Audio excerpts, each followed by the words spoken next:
Nation. You're now listening to the most opinionated, the most exciting, the most son of a Schmidt. You guys actually do something useful here, right? Like, is anything you do even beneficial to someone? Whatever. Now to the show that literally has tens, that's right, tens of followers. The show that brings the Ozone Radio Network to levels of mediocrity that only Michigan fans would know. This is the Sons of Schmidt, starring Mike Meals and Brandon Zimmerman on the Ozone Radio Network.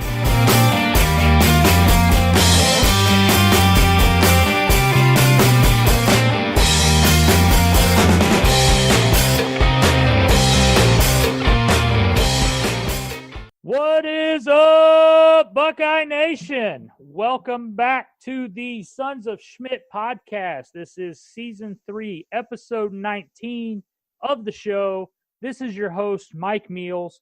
I know it has been, by the time the Buckeyes take the field this weekend, it will have been 31 days since the last time we saw the men of the Scarlet and Gray in action. But finally, after the long layoff and the holiday season, game time has returned. It is time for the Buckeyes to play one more game and send Urban Meyer out with a win. They play Washington on Tuesday. Obviously, we've mentioned it before. Ohio State comes into the game ranked number 6, 12-1 overall, 9-1, Big Ten champions. They take on Washington, who will enter the game number 9. They are 10-3, 7-2 in the Pac-12, but they are also Pac-12 champions. I know after last week we had Joe Dexter on the show, and once again, Joe, we appreciate you being here, but things are slightly back to normal now that the games are back. Joining me from his vacation in his wonderful elf costume is my good buddy and co-host, Brandon Zimmerman. What is going on, Brandon? How are you doing on this Christmas week? It's good. I mean, I'm not exactly excited to be back from Hawaii. But, you know, Colorado's cool and stuff. Supposed to be getting a big snowstorm coming through tonight. I also don't know why you're making a big deal about my outfit. I wear this daily. So, but you are far enough up, you might as well be an elf. So we are. And I'm actually a Santa in training. Yeah, with all the gray in the beard. Yeah, that's where I'm growing out the gray beard and stuff. So, all right, man. It's looking good. So, remind me, I'll have to post a picture on the Twitter account so people can see your wonderful get up that you have going. But yeah, sure. I'm going to remind you. First things first, man, we start every week. We've got to know, what is it that you got that you're drinking this evening as we prepare for the UW Huskies? I brought some Hawaiian whiskey back with me. So it's called Paniolo, and it's not bad. I mean, it's not the greatest stuff, but it's not bad. Is it like a bourbon flavor or more of a straight whiskey? Or? It's a blended whiskey is what they call it. So it's not bad. Yeah. Paniolo is what they called the Spanish cowboys when they came in. I learned all about this on this kayaking tour we had, and like the local Hawaiians couldn't say Espanol, I think it is. And so they called it Paniola. And so that's where it came from. All right. Excellent, man.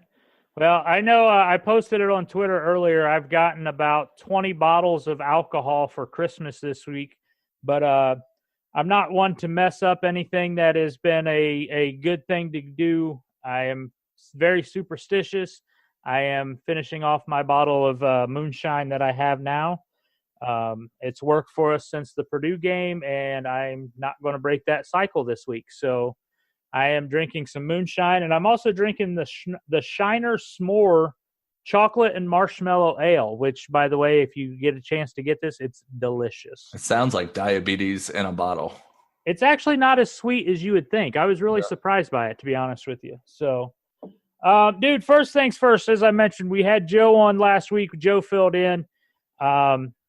I haven't had a chance to ask you this. I know you've been traveling and everything, but you said you have not had a chance to listen to the show yet, right? No, I don't like listening to situations where someone does better than me and I'm going to be Wally pipped up in here. So, like, if I just don't acknowledge it, it won't happen.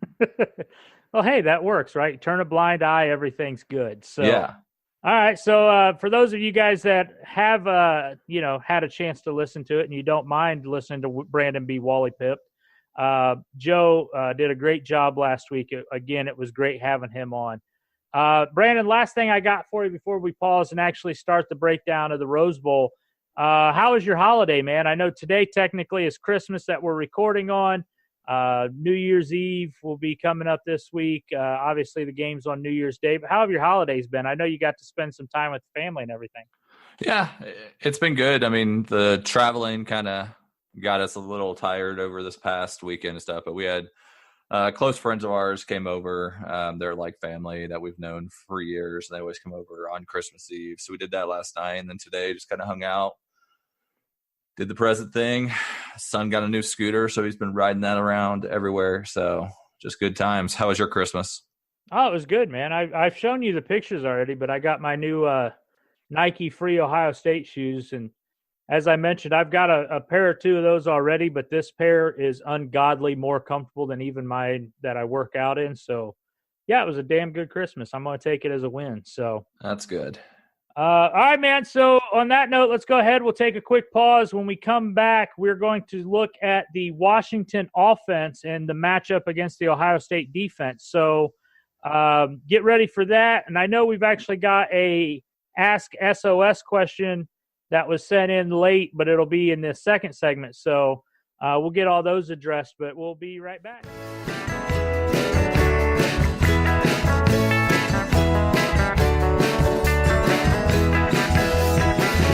This is the Ozone Radio Network, a Hayes and Cannon production.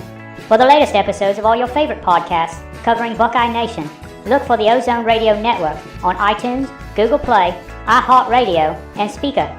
You can also find the latest episodes by clicking on the Hayes and Cannon tab at theozone.net. Once again, here are the Sons of Schmidt.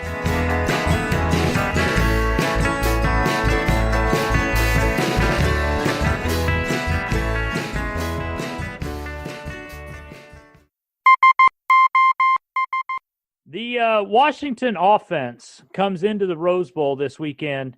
And yes, I'm going to just call it the weekend because it's a whole long weekend that most of us are off. So it runs 4 days. But the Washington defense comes into the game against Ohio State.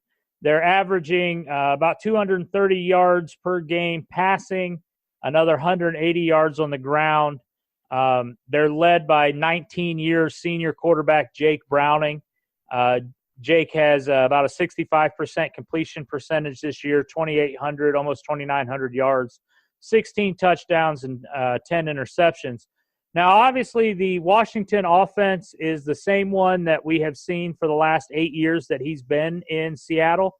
They got a few playmakers. They do a very good job of spreading the ball around. Nobody that really blows up the stat sheet in my mind, but what's your initial take on the Washington offense? And let's go ahead and break this down, how they match up with the Buckeyes.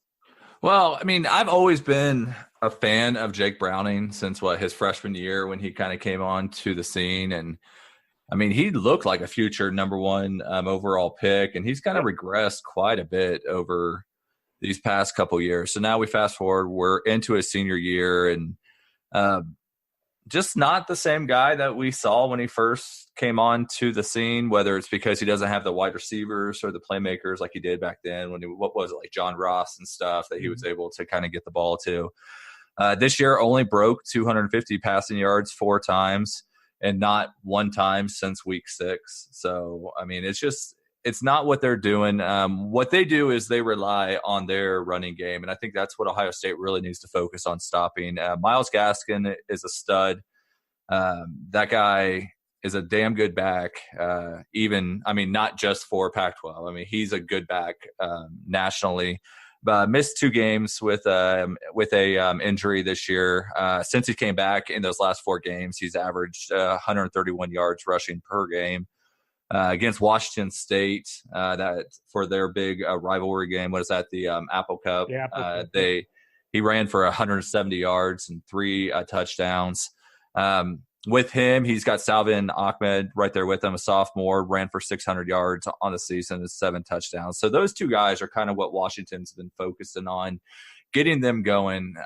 They know their offense is not a super high-powered type of thing. So I think what Washington really has been trying to do lately, especially against the teams like Washington State that are very high-powered, is that they're going to run the ball. They're going to try to milk the clock as much as they can. And just keep on feeding Gaskin. If you don't stop them, then they're just going to keep on pounding it down your throats. Even their wide receivers, like their big-name guys, Aaron Fuller, Ty Jones. I mean, those are two big ones.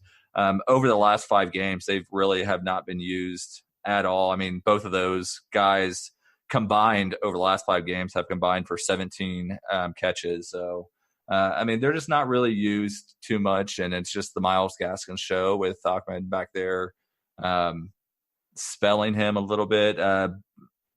This name I know I'm going to screw up, the Andre Basialia. He's actually a smaller guy. It's been kind of used a lot more lately than those two big-name guys, Fuller and Jones.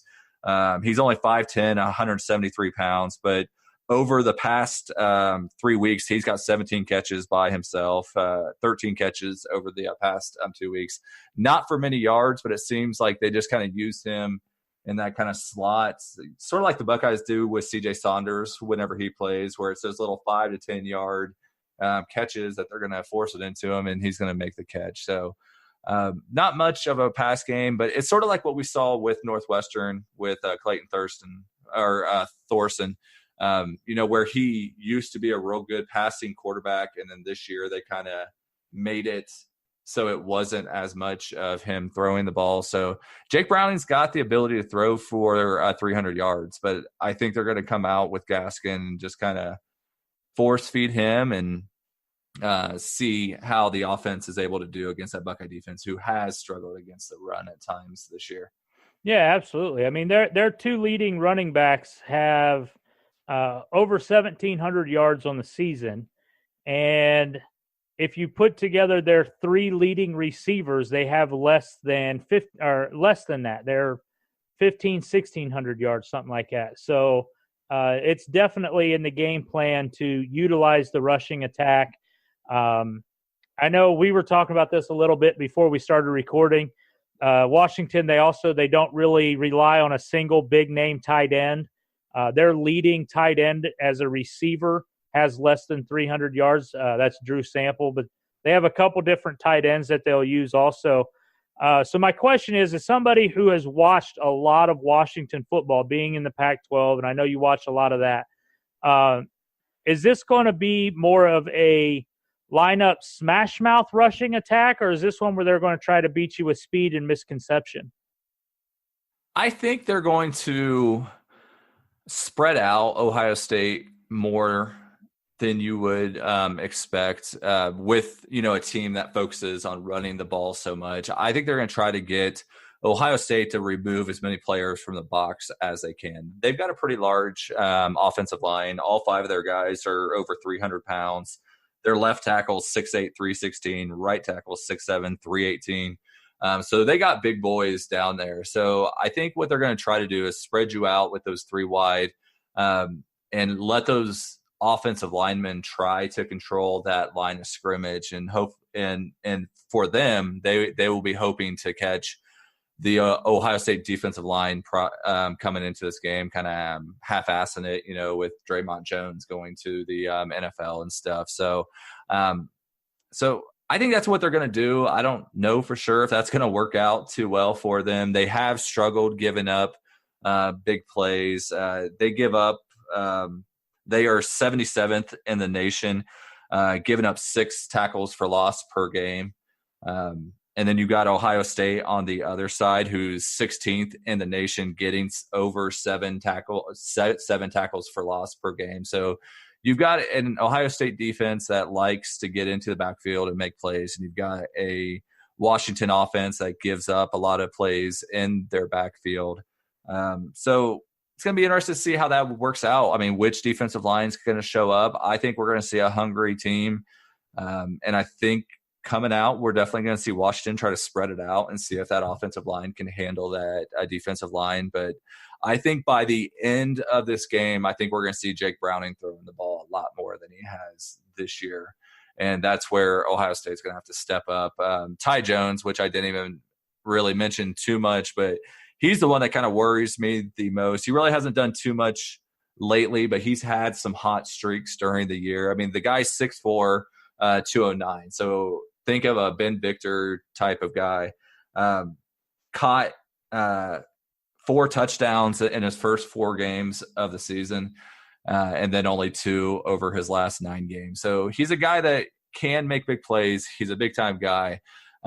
With Ohio State's inability to kind of defend the downfield pass at times or get called for pass interference, I would not be shocked if Jake Browning goes deep to Ty Jones or tries to put him in a one-on-one situation and use his size to either get a pass interference or a big play.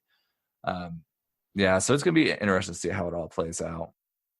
So I'm going to use a little bit of a tactic that we sometimes have used when we make our predictions, but looking just at the Washington offense and the Ohio State defense, how does Ohio State win that matchup, and how does Washington win that matchup in your eyes?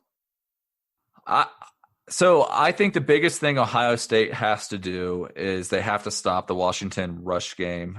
I think if they can control that run game by Washington and be the Ohio State rushing defense that we've seen at times where they're making big plays in the backfield and at the line of scrimmage, I think the defensive backfield, as much as they've struggled at times this year, I don't think Washington has the playmakers to beat them too much. I mean, they're going to give up plays. They're going to give up. It's going to be more of a bend but don't break. But I think if Ohio State can stop Washington's run game, Ohio State's going to be set up for a pretty good day. As far as Washington goes, it's almost the complete opposite for them. I think no matter what, they're going to run in that 100 to 150 yards range. I mean, they're going to run the ball so much. I think their big thing is if Jake Browning can make plays in the passing offense. You know how I said that I don't think they've got the playmakers to beat the Buckeye back seven, but if he can find somebody to step up, whether it's Ty Jones or Aaron Fuller or one of that trio of the tight ends, if one of them are able to step up, and Jake Browning throws for 300-plus yards, I mean, I think it could be bad news for the Buckeyes because Washington does have a pretty good defense. And I don't think, as much as we all want to see Ohio State go out there and put up 70 in Urban's last game and Dwayne Haskins' last game, I think they're going to struggle a little bit against this Washington defense. So I think if Jake Browning is able to get anything going with the pass game and throws for around 300 yards, it could be a long day for that Buckeye defense because Myles Gaskin's going to get his yards. Okay, so with that being said, the last one little thing for you, what is the one matchup that Ohio State fans should watch that'll be the key to the defense winning against Washington's offense? I'm going to go Tough Borland versus Myles Gaskin. I've preach on this quite a bit. Ohio State needs to stop that rush offense, and that's going to be what dictates the game. And Tough Borland's looked great at times. He's looked pretty bad at times. We need good Tough Borland here, filling the correct gaps, getting off those second-level blockers, and he needs to be able to stop Myles Gaskin. If Gaskin can keep on hitting the holes that Borland's not in, it's going to be a long day.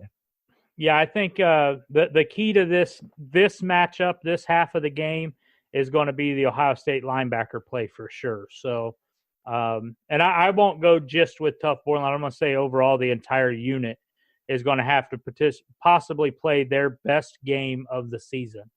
The defensive line, I see them, as you mentioned, they're going to be motivated. Even with Draymond Jones leaving, the defensive line is going to be motivated and be ready to play. The back four, we know what we have back there. You have some good but not great players, and you have some really, really good players, but they're not matching up with a fantastic receiving core. It's going to all come down to the Ohio State linebackers versus the Washington rushing attack. Yeah. And another big part that'll play into that too, that I just wanted to touch on real quick, is the Ohio State defensive tackles, I think, got to play a huge game. I mean, they're facing a freshman and a sophomore at the guard spots. the two youngest guys on the line. And that's where Draymond Jones, Davion Hamilton, Robert Landers, all those guys need to step up this game and make some big plays, because if they're able to make plays in the backfield, it's going to take some of that pressure off of the much maligned linebacker crew. Yeah. And if Ohio State can stop the rushing attack and force Jake Browning to beat them, I'm not completely comfortable with that, because Jake Browning does have enough talent to potentially do it. But I think the team that surrounds him is not enough. And I think you touched on that already. So that's my key matchup for the Ohio State defense on there. So before we pause, is there any other thing on this particular side of the ball that you want to touch on or get on record? The only other thing, like you're saying, if Browning is forced into a situation, as talented as he is, he has been prone to throwing picks this year, which is not something he's been prone to his previous 3 years as starter. But, 10 picks compared to only 16 touchdowns. If he gets forced into that throwing situations, he does make some mistakes, and we do have some DBs back there like Sean Wade and stuff that can make him pay for those. Yep, absolutely. All right, man. So with that in mind, we're going to go ahead and pause here for a minute. We got a holiday-themed sponsorship commercial coming at you guys after this. So we'll get that on the air. And then when we come back, we're going to look at the other side of the ball. Obviously, with this being the last game of the season and we've had a long week off, or a couple weeks off, we've got a more in-depth look at the matchup side by side. So we're going to do that. And we come back after that, it'll be the bowl picks and our son of a Schmidt rant. So we'll take a quick break, and then we'll look at the Ohio State offense.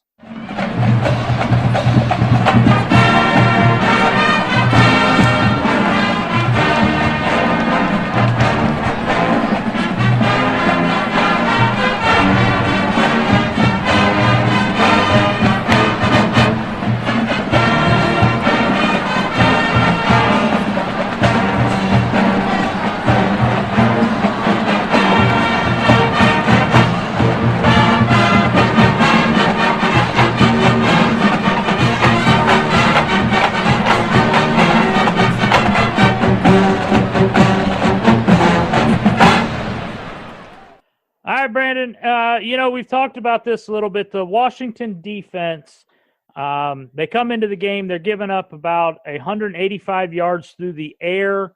They're averaging about 116 yards per game on the ground, which, considering they play in the Pac-12, which is not quite the Big 12, but considering they play in the Pac-12, that's fairly decent enough numbers when you look at them overall. Ohio State, on the flip side of this, the Ohio State offense is averaging 367 yards through the air. And the stat that really surprised me is they're averaging 181 yards on the ground per game, which is really, when you think about it, as upset as we've been a couple of times at the rushing attack, that number kind of stood out at me for the year. But our Ask SOS question that I have for you plays into this, and we'll talk about some of the players here. At Stewart _E4 US vet, he sent this in. It says, I keep hearing Washington has this amazing defense. Why should we be worried about this defense? Shouldn't they be fearing our offense? Now, I'm going to chime in here to start with. I would not want to be the defensive coordinator that has to go up against this offense, especially one that is motivated by so many guys that are leaving. With Urban Meyer's last game, these guys are going to be amped and juiced. You have the greatest single season of quarterback play that Ohio State's ever had.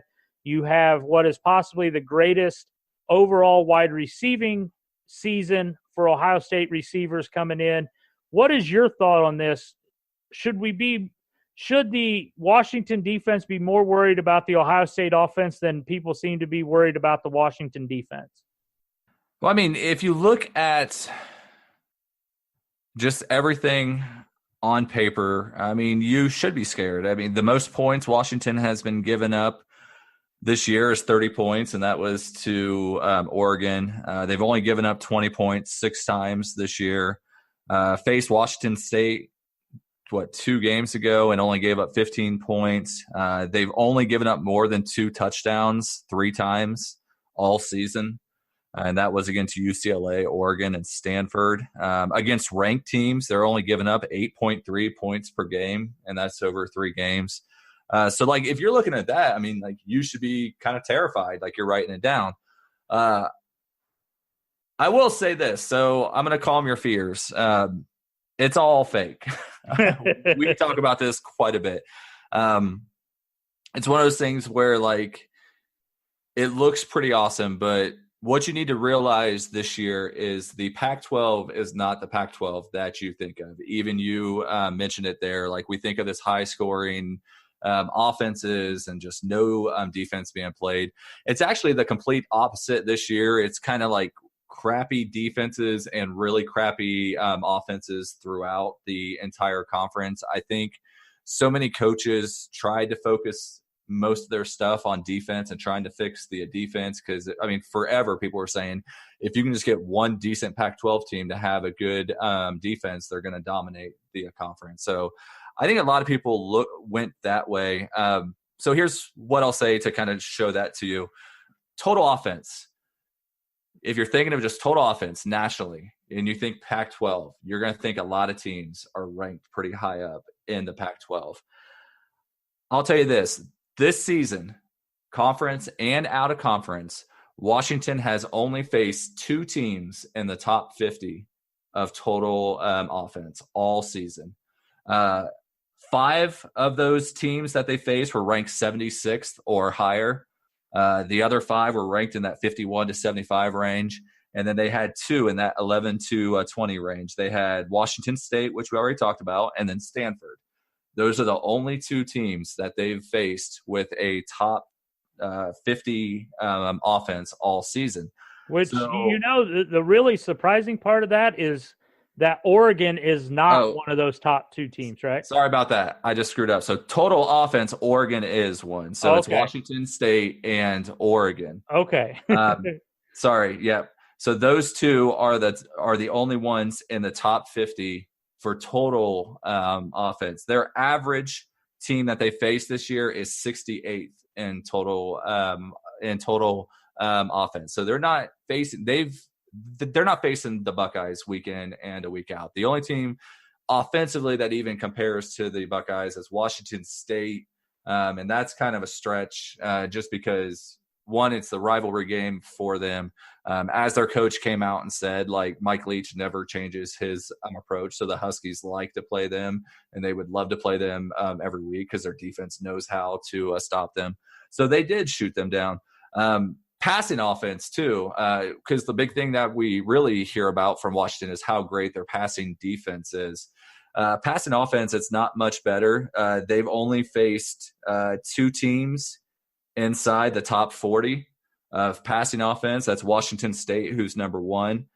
They held them to 152 yards passing and 2 picks.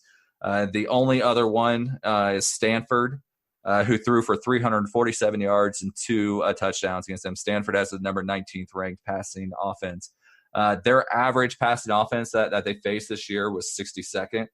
So I think a lot of it, I mean, like, stats-wise, like I said, I led off with those stats, and it's kind of crazy how dominant Washington's defense appears to be. But then when you look at it, it's just there are no good offenses that they faced this year. Even Auburn, who was supposed to be their big-time thing, Auburn's the 71st ranked total offense in the nation, 89th ranked in passing offense.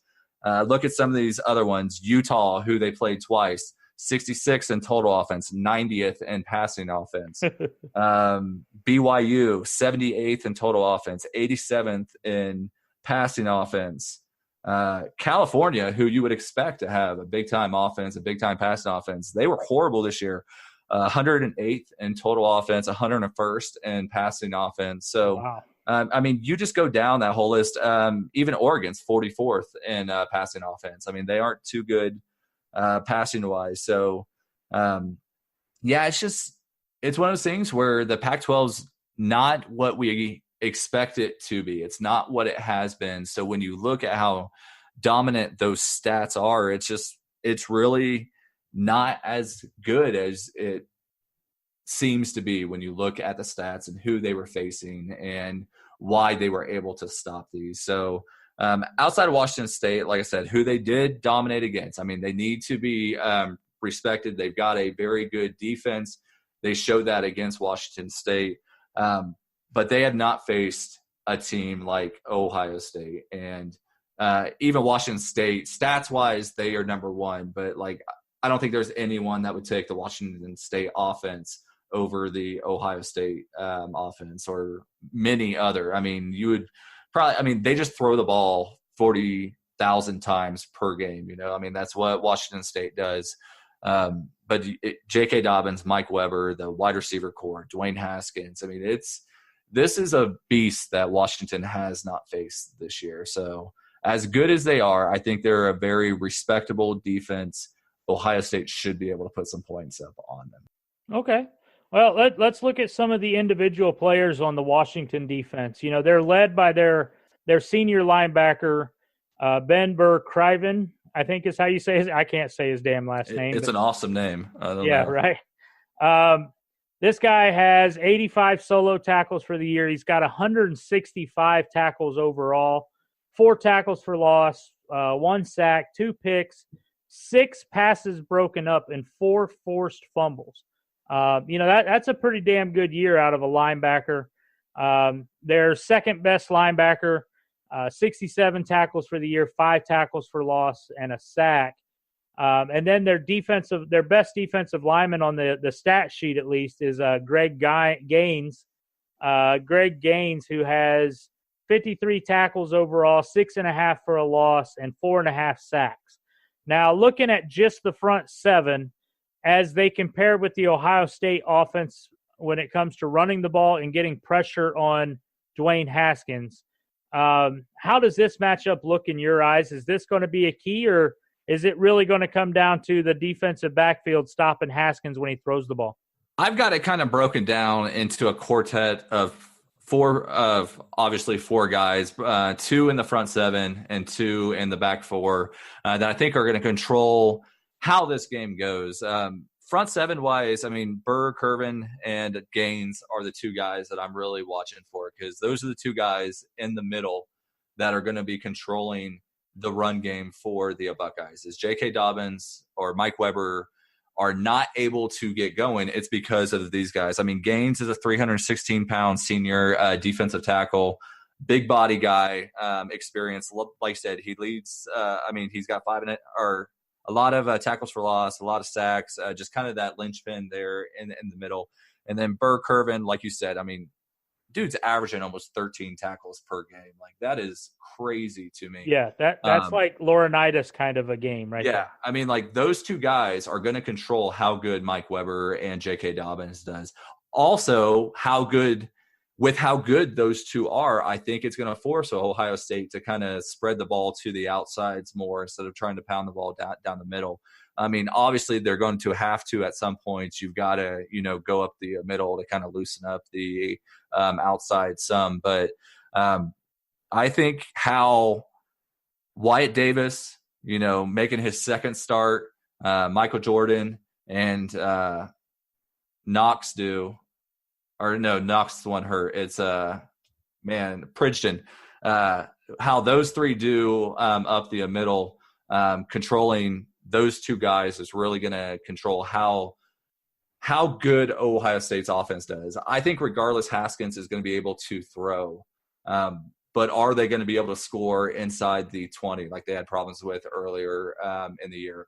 Are they going to be able to consistently put up a lot of points? Is going to be down to if Dobbins and Weber can find room. And those 2 guys up front for them, Burr Curvin and Gaines, are going to be what dictates that. Okay. Then when you look at the Washington defensive backfield, now this is when you read up on them and you hear people talking about them that haven't watched Washington play a bunch. You get people that are stat sheet readers and whatnot. They've got a couple guys that stand out here. Obviously, their safety, Taylor Rapp, 58 tackles, 5 for a loss, 4 sacks, 2 picks, and 4 passes broken up. Stats-wise, he's the better of the 2 safeties. Their better cornerback on the stat sheet is Byron Murphy, 56 tackles, 4 picks, 1 touchdown on that 1 interception, 13 passes broken up, and a forced fumble. Now, overall, when it comes to their entire defense, they've got 49 passes broken up, 11 picks, 18 forced fumbles, and 21 sacks for the season. But the real matchup here, it looks like, and what it sounds like in my mind from what I've seen and read through, is going to be Dwayne Haskins in zone 6 versus the Washington passing defense. What is your view on that one?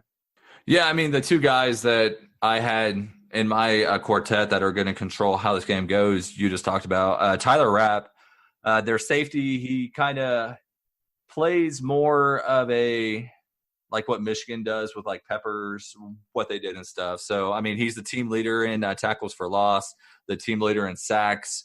Like you said, a lot of pass breakups and stuff. So Tyler Rapp is everywhere, 6 foot, 200-pound junior. He's a big guy that's going to control, like I said, how Ohio State's going to be forced probably to run the ball to the outside. They're going to have to watch out for Rapp and see how he controls that. And then also in the back, on the back end there, how he controls the pass game. Also, Byron Murphy, like I said, 13 pass breakup, 4 picks, team leader in both of those. He's one guy, and he's a very good corner. Both him and Rapp are very good back there. Even if you take out 2 of the wide receivers, you've still got Paris Campbell running free. So how's that going to match up? Those 2 guys are going to be huge on how the pass game goes. If they're able to actually play as good as they've been playing all year, like I said, against lower tier competition, passing wise, they've been dominant. Are they able to keep that up with Ohio State, with all those, the 37 seniors in zone 6 playing their final game and Dwayne Haskins playing his final game? They're going to go out there and try to put up some points. So I would not be shocked if Washington and Rapp and Murphy make some plays. But are they going to be able to consistently make plays? And they're going to be under constant barrage the whole game. So it's going to be interesting to see how that goes.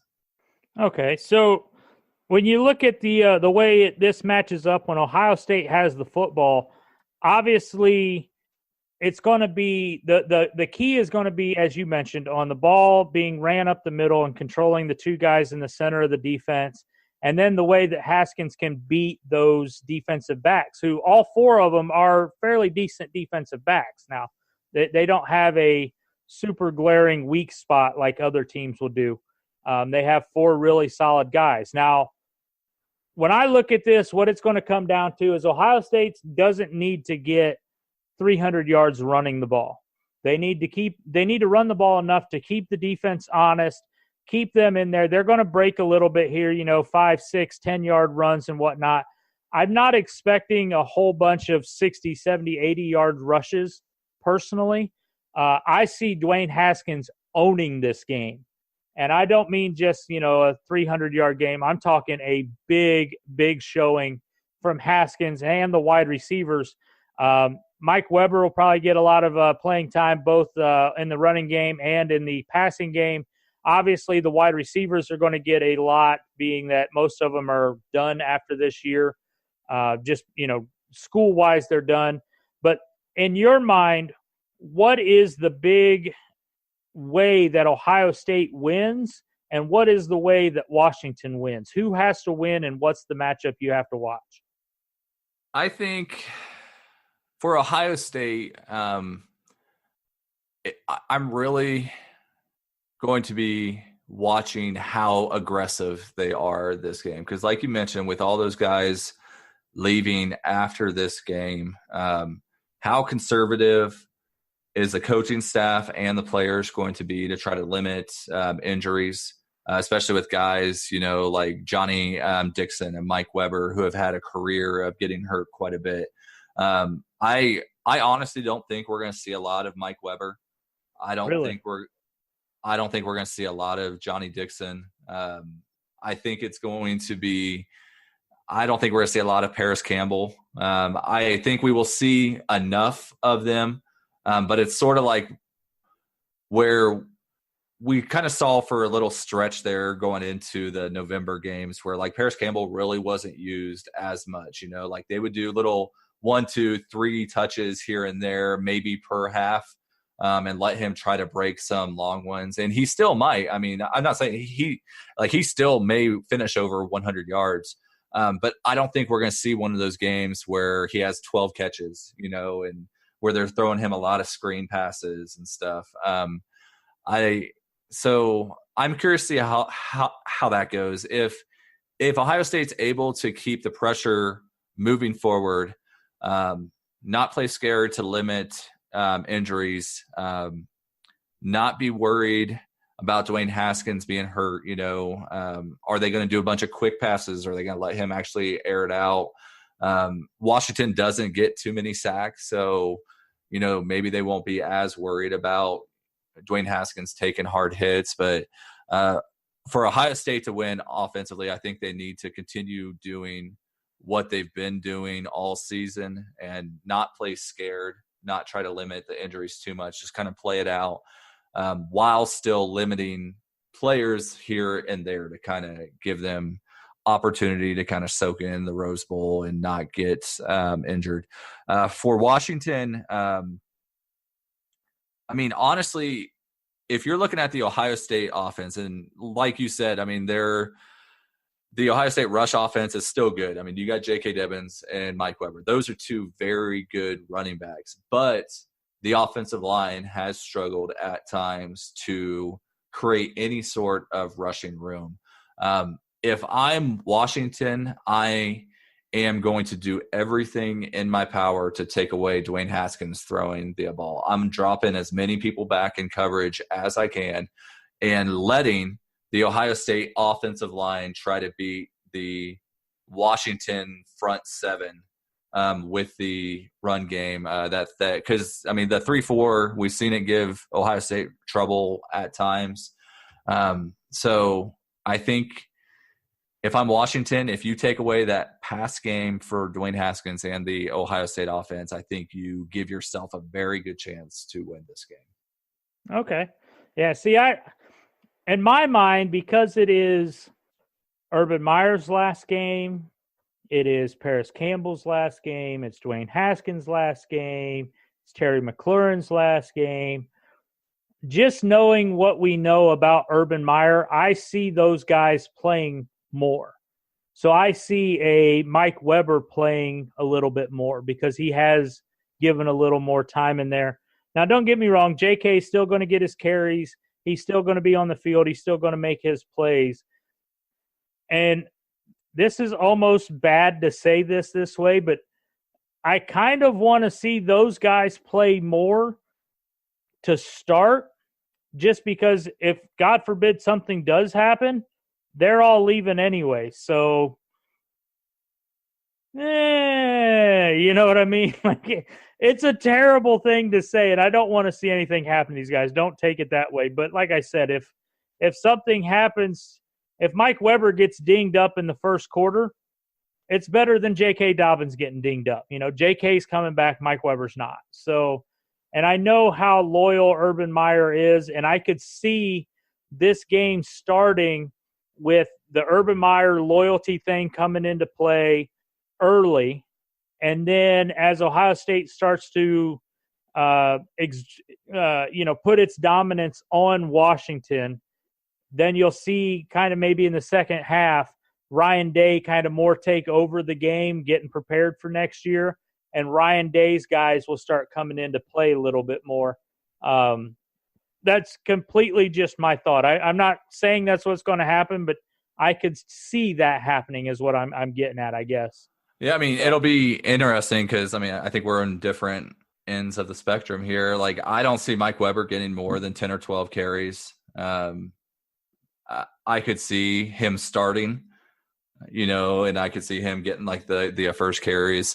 But, I think of like Demetrius Knox getting hurt. Does that weigh on Urban Meyer? It was at the end of a game that they were blowing out and they were going to put in, fuck you points to Michigan. And this senior got injured and was gone for the season. So does that sit in the back of his mind in his final game? I mean, like, imagine if someone like Terry McLaurin, who he is just in love with, that I think he's going to leave Shelley for someday, gets injured. He's got a few guys to compete with: John Simon, JT Barrett. I mean, so I just wonder how much like that's going to sit in Urban Meyer's head, especially with Mike Weber and Johnny Dixon battling injuries so much, like their whole career, like getting hurt in this game and then ruining their NFL career. I think he would struggle with that quite a bit. The guy, I do have someone in mind that I think it's going to be a coming out party, and I think DeMario McCall is going to have a huge game. It'd be time. I think this is his like coming out party. The H-back spot is his next year. And I think this is a game going to be used to get him going and kind of pre-hype up his year next year. So on that note, real quick, I want to ask you this because we asked it the last segment. What is the one matchup that you want to watch or that we should watch for that's going to determine how this side of the ball wins? So on this side of the ball, I am going to say, I don't know, Wyatt Davis versus that front seven is, like we still just haven't seen him enough. It's only his second start. We've been hearing all season, even before Knox got hurt, about how Wyatt Davis is ready. He's the next guy. He needs to get more playing time. They started playing him at like tight end to get him in on those, goal line type of situations. But Washington has some beasts up front there. And so I'm going to be curious to see how that freshman does in his second start and if they are able to confuse him and how he does. So Wyatt Davis is versus the front seven is the one that I'm watching up there. Okay. Now, my next question for you is, and a special shout out to the one and only BVO. Do we see Tate Martell play significant time this game at all? Doesn't have to be important time, could be trash time, but does he play more than just a few sparingly plays here? I actually think we will. I mean, just like I was saying how Urban's going to limit some of those other guys, I think he's going to try to limit hits on Dwayne Haskins. I think we'll see Tate more than we have, if not just, to ultimately give him some confidence going into the year that he's a part of this team, especially with all the Josh Fields stuff and people hyping up Matthew Baldwin. I think we'll see Ryan Day try to get Tate Martell involved more than we have and get him some confidence going into next year. Okay. All right, man. Before we pause and get our son of a Schmidt, is there anything else on this game that you need to get recorded so we can put it in the ears of some listeners out there, buddy? Not at all. Good. So I can go ahead and delete everything we've recorded already because we don't need that either, right? Yeah, because you weren't even recording, were you? I thought this was just practice. Oh, shit. You're right. My bad. All right, man. So what we'll do is we'll pause. We'll come back. We'll get your son of a Schmidt. We'll get mine, and then we'll look at some bowl games. We'll get our final predictions for the Rose Bowl, and then we'll close on out of here. So give us about 33 seconds. Ladies and gentlemen, it is now time for your favorite weekly segment. Son of a Schmidt. Son of a Schmidt. Son of a Schmidt. Son of a Schmidt. Son of a Schmidt. Son of a Schmidt. Last week, we had Joe Dexter on the show, as I've mentioned, and he did his son of a Schmidt on Jim Delaney and not just the Big Ten commissioner, but just commissioners in general, but specifically Jim Delaney and the fact that they have no cojones. Brandon, you were out the week. You've had a couple weeks to prepare for this. I know as you were sipping Mai Tais on the beach in Hawaii, all you were thinking about was, God, I've got to rant on X. This is your chance. Give us what your X rant is here, buddy. What's your son of a Schmidt? Actually, I'm going to throw you a curveball. I know both of us are kind of struggling with son of a Schmidt this week. So I'm throwing the ball back to you. Uh-oh. This is going to be a new kind of son of a Schmidt.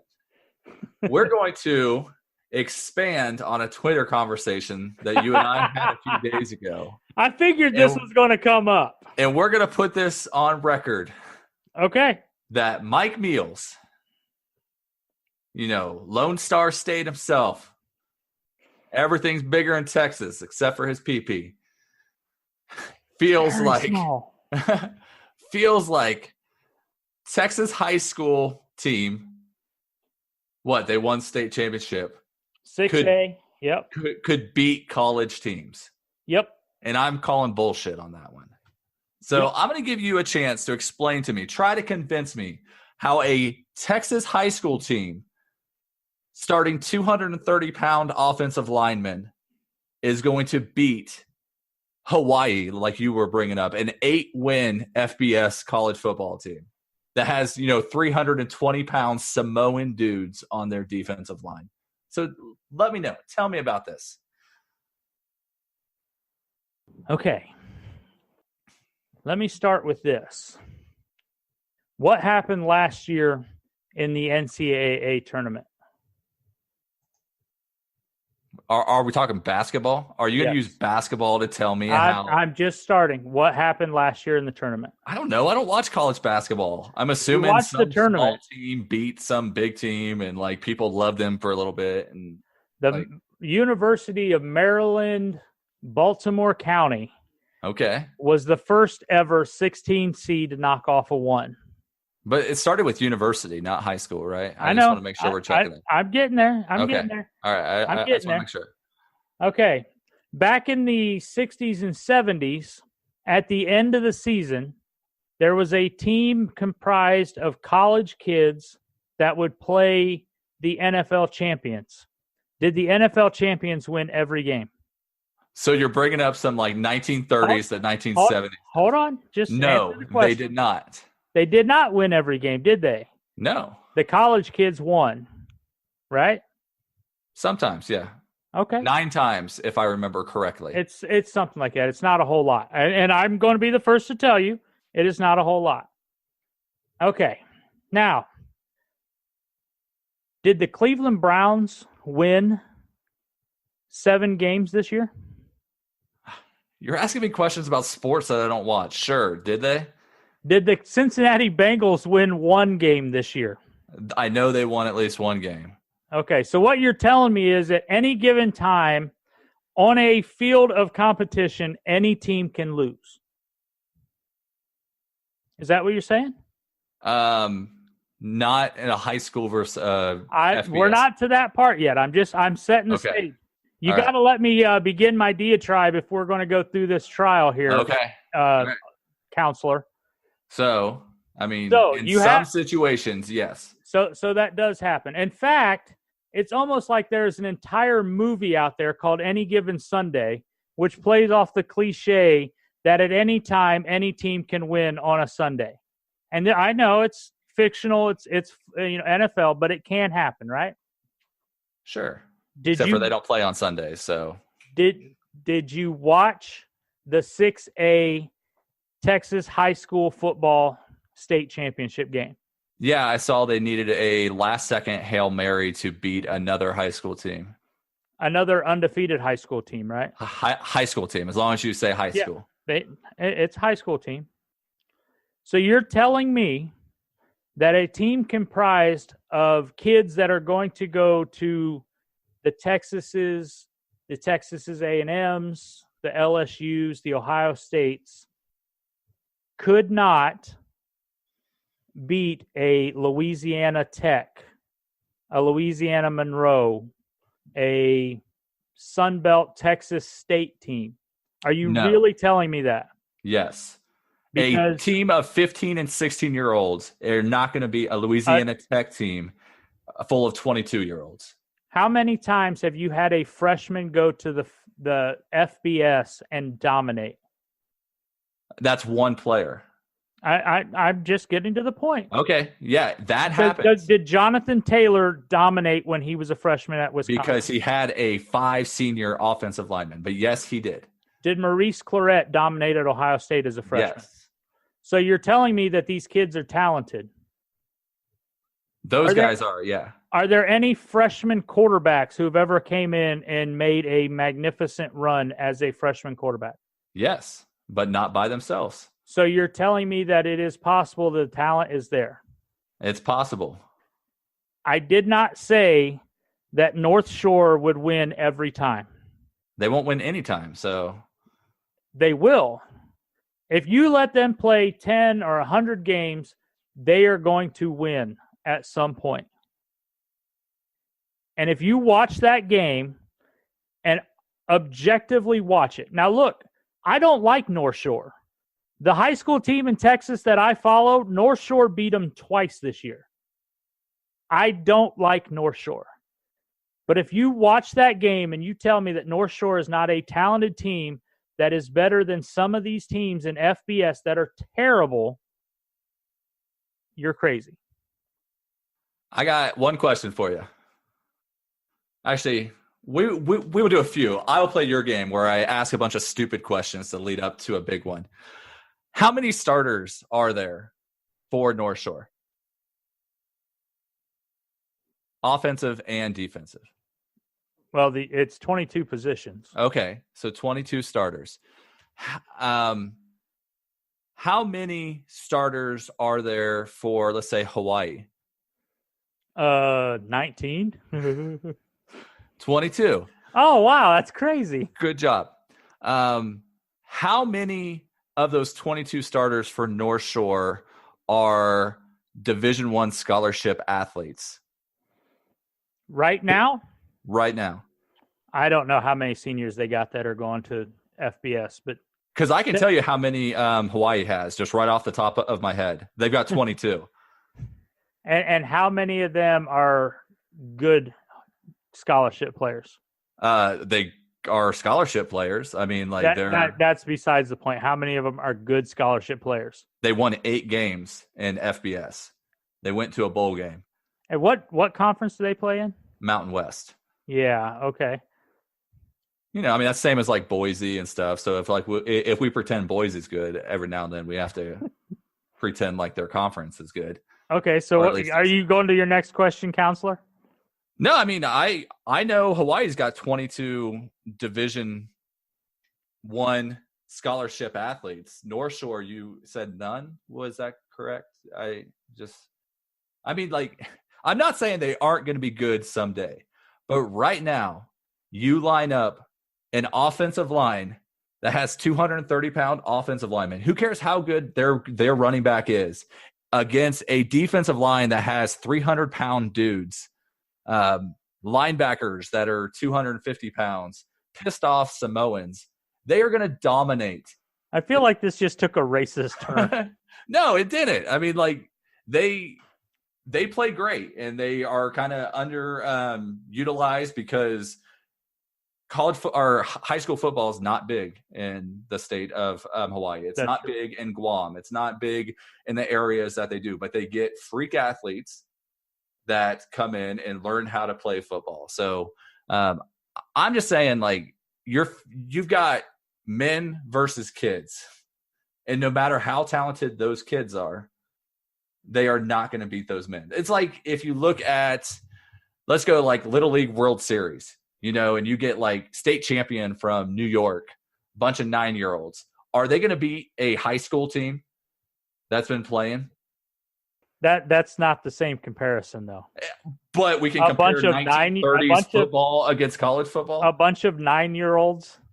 That's the way it is now. 9 against 18-year-olds. 9-year difference.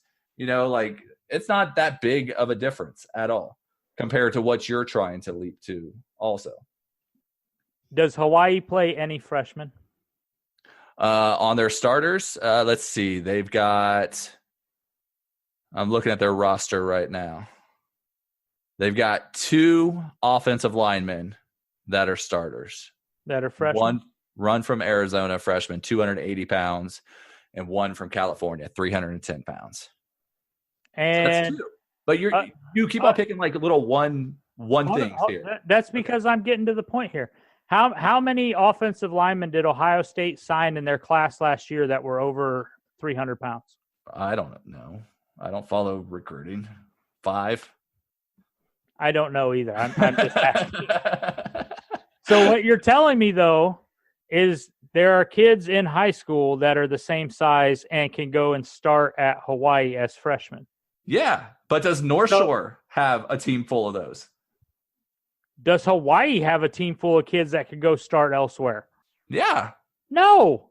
Yeah, they could. They're all scholarship athletes from The around. kids at Hawaii cannot go to Ohio State and start. Well, not Ohio State. Kids from North Shore couldn't go to Ohio State. So, like, I mean, like, it's just, I don't get where you're going with this because you keep on picking like one thing. Like Maurice Claret was a freshman, so he came up. Like North Shore doesn't have 22 Maurice Clarets. They don't have 22. They don't need them. They don't even have. You don't one. need 22 Maurice Clarets. You need 22 scholarship athletes, and they do not have that. As I said before, I'm not saying they would win every time. I never said they would win every time. You said they were more talented.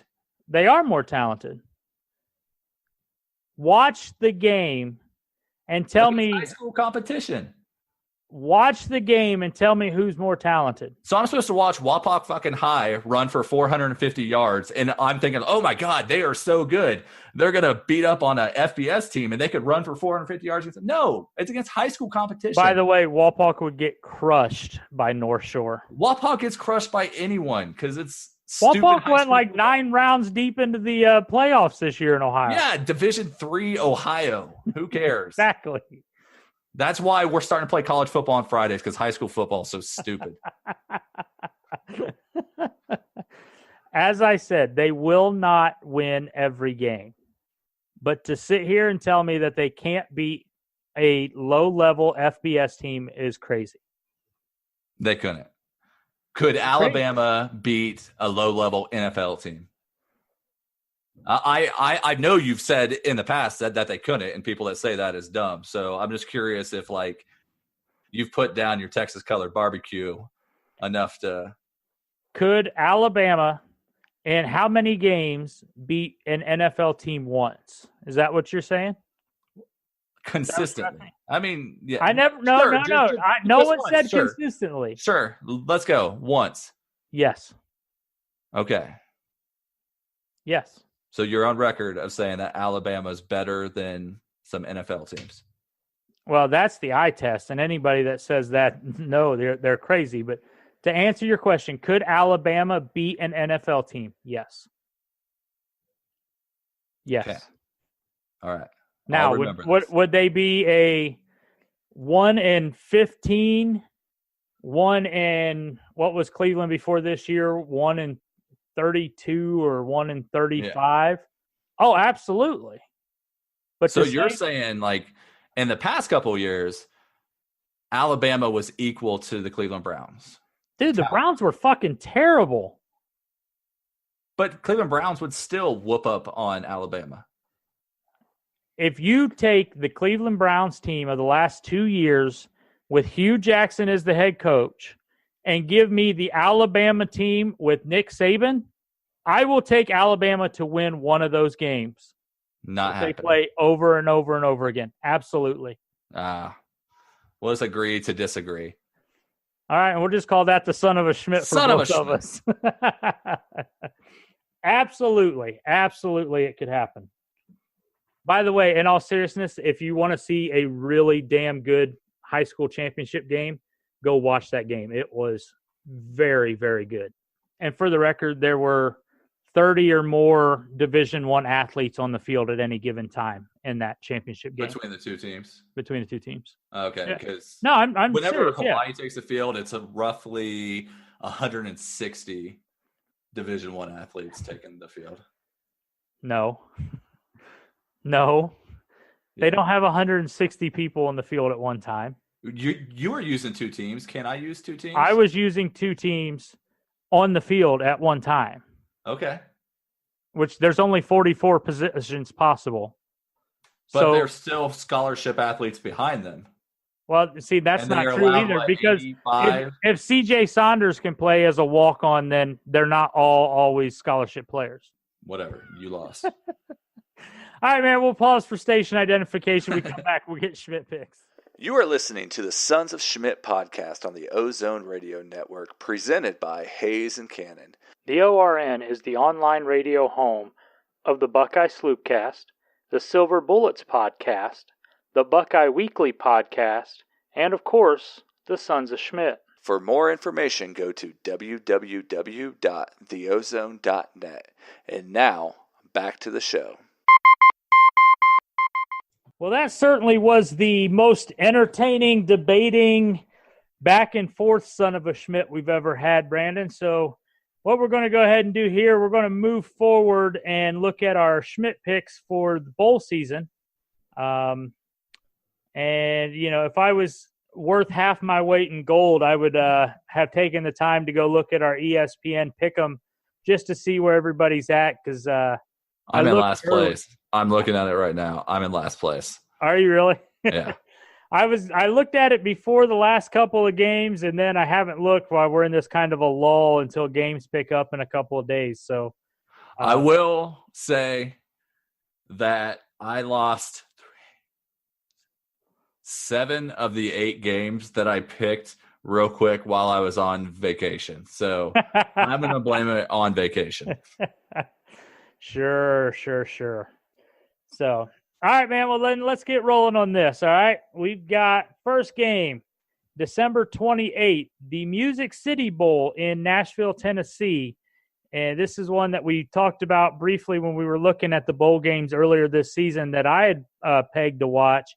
7-5 Auburn versus 6-6 Purdue.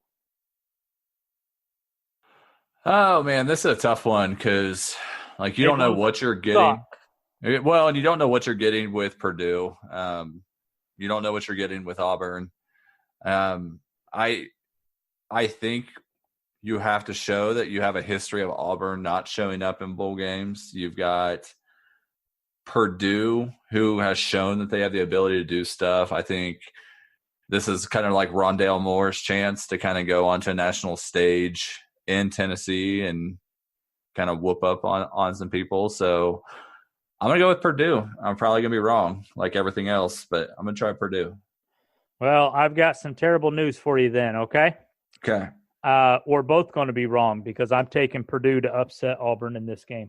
Yeah, a top 10 team that was national championship contender coming into the year, playing in Music City Bowl, sitting at 7-5. I'm thinking the motivation's not going to be there. They checked out last year against UCF in the Peach Bowl, and this is a much lesser bowl, so I see them checking out again. So, and Jeff Brom sticking around is just, extra fuel to the fire for that team to come out. Yep. Next game, same day in Orlando, the Camping World Bowl.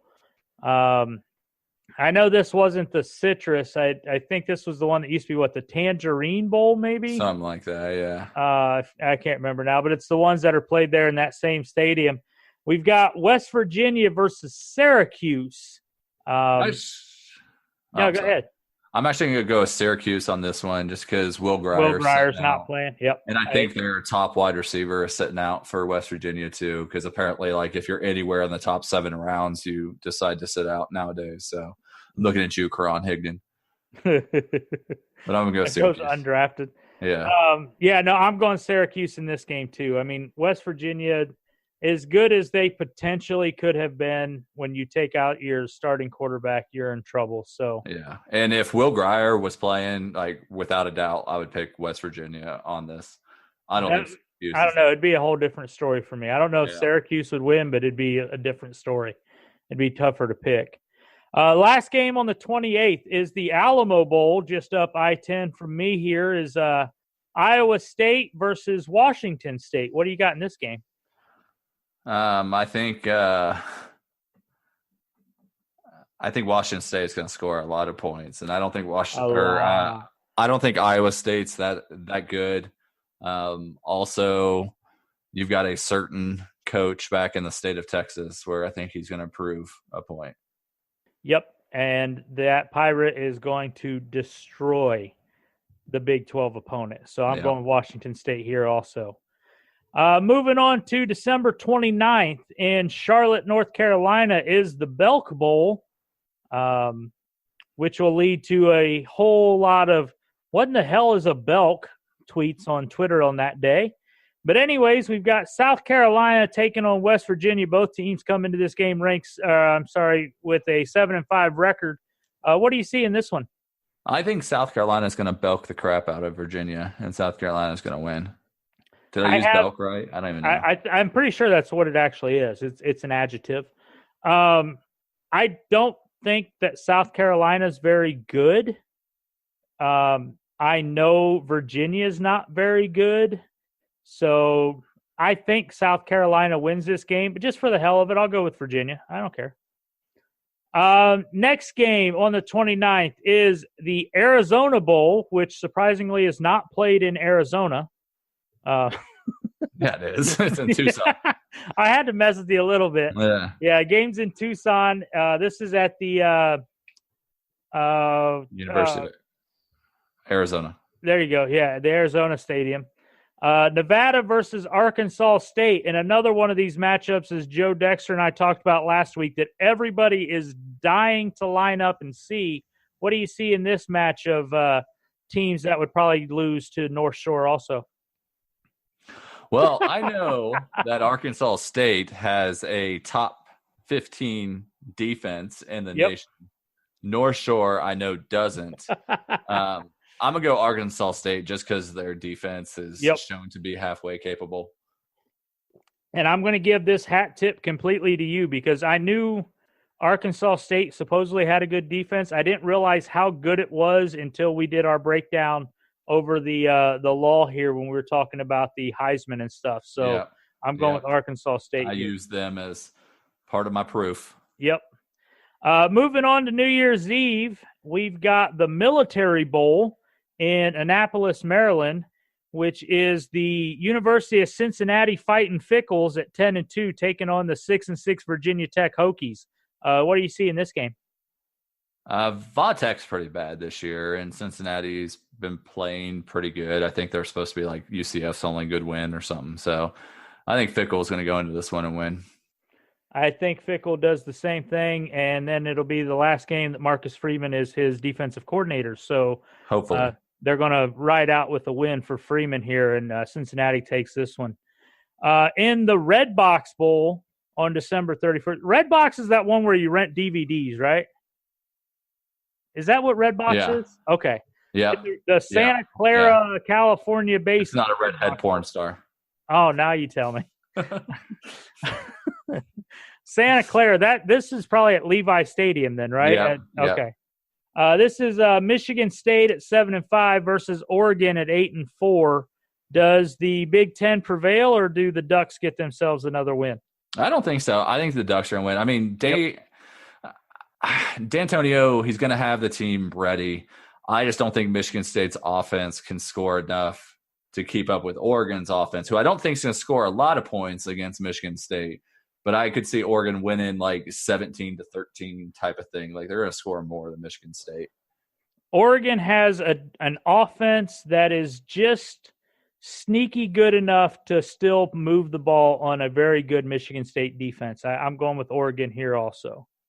In the Liberty Bowl in Memphis, Tennessee, you have 8-4 Missouri versus 6-6 Oklahoma State. What do you see in this one? No, I'm just biased as crap against Missouri, and I hate that they're ranked, and they're just a god-awful team, and they always are, but somehow they get ranked because they're a conference. Oklahoma State's going to win this one, even with Justice Hill sitting out. You keep stealing my thunder, so I'm going to go with Missouri just so we have a change. I was going to kind of say the same thing, but you go first, and I don't like this anymore. 3 more games on December 31st. You got the Holiday Bowl in San Diego. We talked about this one a little bit before. Northwestern versus Utah, 8-5 for Northwestern, 9-4 for Utah. What do you see in this game? Yeah, the losers of the Ohio State, Washington, Rose Bowl get to play each other in the Holiday Bowl. So I think Northwestern's a better team than Utah. I've seen Utah play quite a bit this year, and I'm not sure. I mean, like they've got a halfway decent defense. Their offense is absolutely atrocious. Like I was talking about earlier, I mean, they've got the 90th ranked pass offense, 66th ranked total offense. I think Northwestern's going to win this one. Yep, I'm going with the Wildcats myself. In the Tax Slayer Bowl, this is the old Gator Bowl in Jacksonville. You have 8-4 Texas A&M versus 9-3 NC State. What do you see in this matchup? I don't think TAMU's that good this year, but they're ranked high, just like everyone else in that conference. But I think Texas A&M is going to beat NC State, and they'll probably beat them pretty good because I don't think NC State's that good, and the ACC is kind of down. NC State, they should be an SEC team in all reality because they're terrible, but they're ranked because they have a good record because they didn't play anybody. So I'm going to go with ATM in this game. Mainly because if I don't, when I walk around this town, people will probably shoot me or something. So last game on New Year's Eve, you have the Sun Bowl in El Paso. 7-6 Pittsburgh takes on 8-4 Stanford. What do you see in this matchup? Pittsburgh's another team that's been hanging around the top 25 all year for some reason. I don't even know why. I mean, it seems like it was purely to make like Notre Dame have a big time game and Clemson to have a top ranked team. But I mean, they're 7-6. They're not a good team. I've watched them quite a few times. Stanford's not what we're used to seeing, but I think Stanford's going to throw for, damn near 400 yards on Pittsburgh's defense. Yep. Stanford's going to win this one.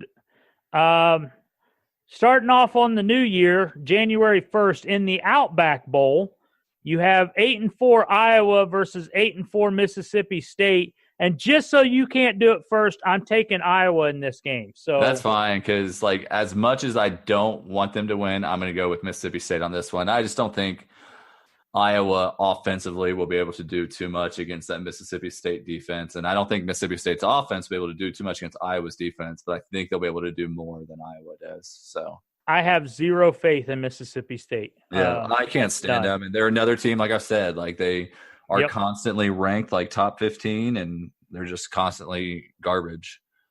In the last game before we get into the quote-unquote New Year's Day Bowl games and whatnot, January 1st in the Citrus Bowl back in Orlando, 9-3 Kentucky versus 9-3 Penn State.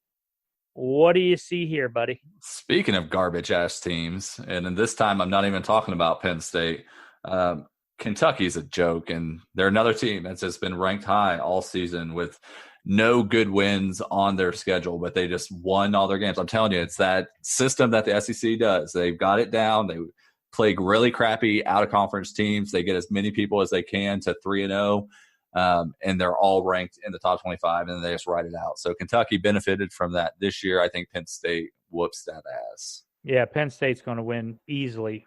Kentucky has one good linebacker, and that's it. So moving into the New Year's Day Bowl games, it's actually kind of funny because the college football playoffs are before the New Year's Day Bowl games. So I'm going to go in order here. Well, most of them, I should say. The first one is the Peach Bowl on December 29th. This is Michigan versus Florida. We've talked a little bit about this as one of the games I think you mentioned that you kind of wanted to see. We've seen Michigan. They're not who we thought they were, but Michigan is still a very good team. Florida, I kind of know what your thoughts on them are, but what do you see in this game? Well, I mean, Florida is a team that I've actually been higher than most on all year. I thought going into this year, Florida was going to have a good team. They were one of those teams last year where they lost like 6 or 7 games, but like they all were like by within a touchdown type of thing, and getting all those suspended players back, I thought Florida's going to be good. I think if you look at Michigan versus Florida this year, Michigan has a way better team.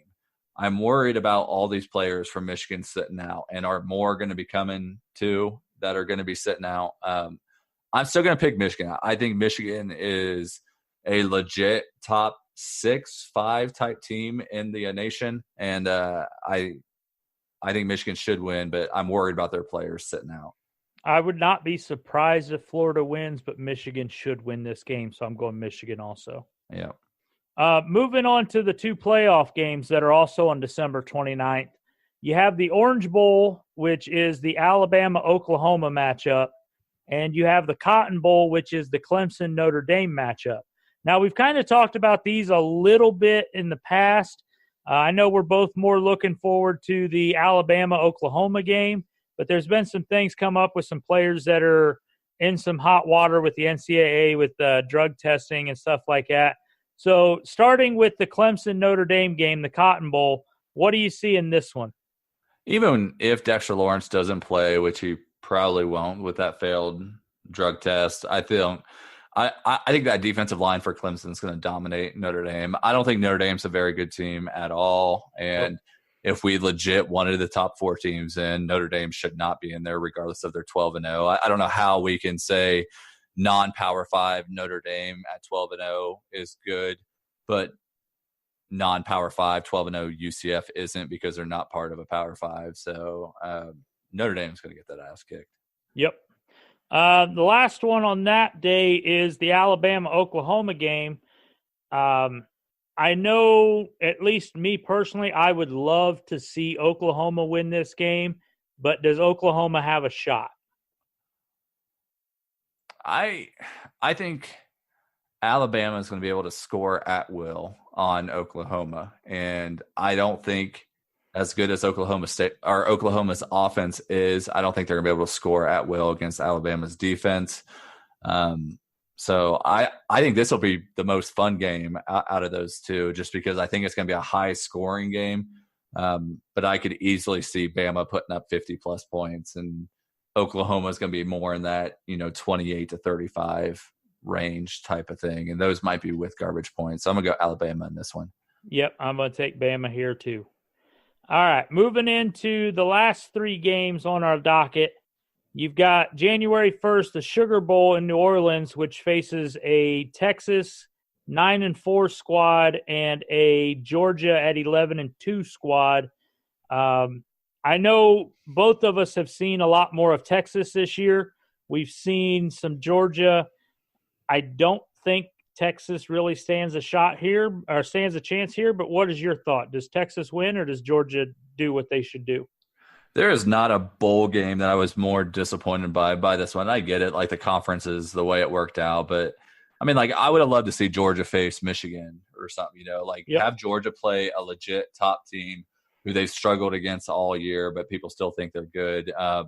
Now they get a free pass, and like you said, like, I've watched a lot of Texas this year, more than I ever have, and they just are not a good team. They can't stop the pass to save their life. Offensively, they're going to get demolished by Georgia, and we're going to see Georgia whoop up on Texas in the Sugar Bowl, and we're going to hear about how dominant the SEC is because, Georgia was able to beat a 5-loss Texas team after this game. Yep. I'm going with Georgia in this one. In the Fiesta Bowl, you've got the aforementioned UCF versus LSU at 9-3. What do you see in this game? Does UCF win, or does LSU do what Auburn was unable to last year? I think you'll see, because Auburn got beat last year, you'll see a more focused LSU team this year. And I think LSU, honestly, I would not be shocked if LSU won by 3 touchdowns. Oh, yeah. Oh, absolutely. And with and if they had a decent wide receiver, like, I would push it more like 4 or 5 touchdowns. Yep. With UCF's quarterback being dinged up and this LSU talented team, I see LSU manhandling the Knights. So the last game, the one that matters, the only one anybody cares about, I've been talking about it a little bit for a month now. January 1st in Pasadena, California, the Rose Bowl with a 5 p.m. Eastern kick, 12-1 Ohio State, 10-3 Washington, the granddaddy of them all. What's your pick? What's your score prediction? I struggle with this one because I know what Washington is. They've been consistent with what they are this year. Ohio State has not been as consistent. So, like, are we going to get really good Ohio State that is, top 2 or 3 team in the nation? Or are we going to get okay Ohio State that's more like 10 to 15? I am convinced with all the players leaving, with Urban Meyer stepping down and everything that's surrounding this game, I think we'll see a focused Ohio State team. And I am going to go with, God, I feel like this is too big of a score, but I'm going to go with 42-17 Ohio State. 42-17 Ohio State. Well, we've talked about it enough. We've been looking at it. On paper, Ohio State is clearly the better squad. On paper, Washington should not be in this game. And then you add in the fact that you have as you mentioned, a very consistent Washington team that doesn't like to give up points. They like to control the clock. They want to do what they want to do. On the flip side, you have a extremely talented, extremely pissed off Ohio State team that will be riding the emotion of not only all the players leaving, but Urban Meyer stepping down, his last game as the Ohio State head coach. If your 42-17 score is too big, then I'm in trouble because I'm taking Ohio State to win this game 48-20. All right. So there we got it, man. Before we go, is there anything else that you want to get out here on tape as we get ready for the new year and move forward and go from there, or are you ready to wrap this one up? No, I can't wait to see this game and a bunch of big games coming up. So looking forward to it. As a college football fan, as much as we hate to see some of these matchups and we hate to see the season end, there's going to be some games that are worth watching. It's going to be a fun week. I know a lot of people like myself are going to be spending a good portion of the week watching television because, it's the best week of the year.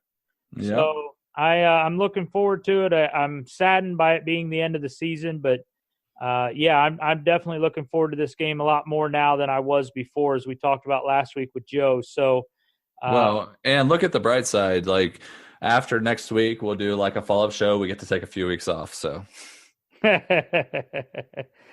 well, it'll be a few weeks off, but that's only because Ben will be here. That's good. All right, man. Well, on that note, let's send this one out to post-production. We'll get out of here. Looking forward to it on New Year's Day. Looking forward to the Rose Bowl.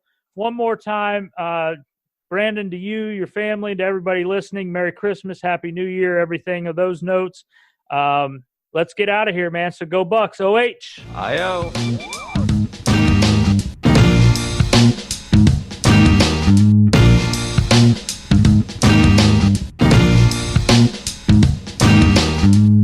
Buckeye Nation, make sure you're getting the latest news and episodes from the Sons of Schmidt podcast. You can like us on Facebook at facebook.com/Sons of Schmidt. You can follow us on Twitter at Sons of Schmidt, or email the show, sonsofschmidt@gmail.com. And look for us on Hayes and Cannon at theozone.net.